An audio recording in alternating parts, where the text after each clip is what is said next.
دنیا میں لاکھوں افراد حج کی سعادت سے محروم ہیں۔ ان کی دلی خواہش ہے کہ وہ حج کریں۔ کیا آپ کا شمار بھی ان میں سے ہے؟ اگر آپ حج کی سعادت سے محروم ہیں یا کسی وجہ سے حج کرنے کی استطاعت نہیں رکھتے تو حج کے اجر سے کیوں محروم ہوتے ہیں؟ آئیے ہم آپ کو بتائیں وہ اعمال جن کا ثواب حج کے برابر ہے۔ الحمدللہ رب العالمین والصلاة والسلام علی سید الانبیاء وخاتم المرسلین سیدنا محمد وعلی آلہ واصحابہ اجمعین۔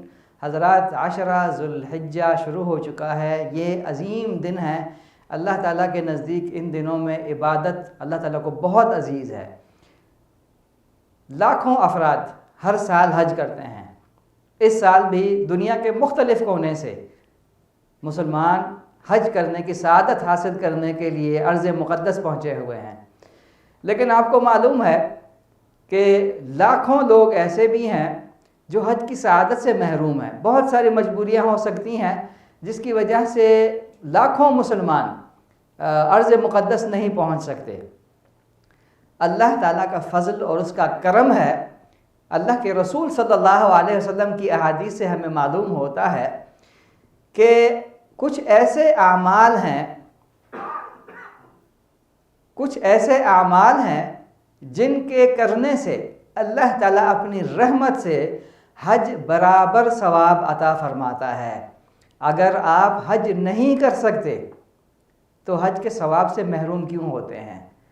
اس نیت سے اور اس غرض سے ہم آپ کے سامنے ایک نئی سیریز لائے ہیں۔ میں آپ کو ان ویڈیوز کے ذریعے سے 7 کام بتاؤں گا۔ 7 اعمال ایسے ہیں جن کے کرنے سے اللہ تعالی حج کے برابر اجر دے گا، حج کے برابر اجر آپ کو نوازے گا۔ آج کی ویڈیو میں سب سے پہلا کام آپ کو بتانے جا رہا ہوں جن کے کرنے سے اللہ تعالیٰ آپ کو حج کا اجر عطا کرے گا۔ اگر آپ حج نہیں کر سکتے تو حج کے اجر سے محروم کیوں ہوتے ہیں؟ بہت ہی آسان اور بہت ہی سادہ سا کام ہے۔ اس سے آسان اور سادہ کام نہیں ہو سکتا۔ پہلا جو کام ہے اس ویڈیو کے ذریعے جو میں آپ تک پہنچانا چاہتا ہوں وہ ہے، اگر آپ حج نہیں کر سکتے کسی وجہ سے تو حج کی نیت کر لیں۔ جی ہاں، حج کی نیت کر لیں۔ صدق کے دل سے حج کی نیت کریں گے۔ آپ اپنے گھر میں بیٹھے ہوں گے لیکن اللہ تعالیٰ آپ کو حج کا اجر ضرور عطا کرے گا۔ رسول اکرم صلی اللہ علیہ وسلم کی احادیث سے ہمیں معلوم ہوتا ہے، آپ صلی اللہ علیہ وسلم غزوہ تبوک کے لیے روانہ ہوئے۔ انتہائی سختی میں، تنگی میں، تکلیف میں صحابہ کرام مدینہ منورہ سے 350 یا 400 کلومیٹر کا سفر کرتے ہیں، جاتے ہیں اور پھر واپس آتے ہیں۔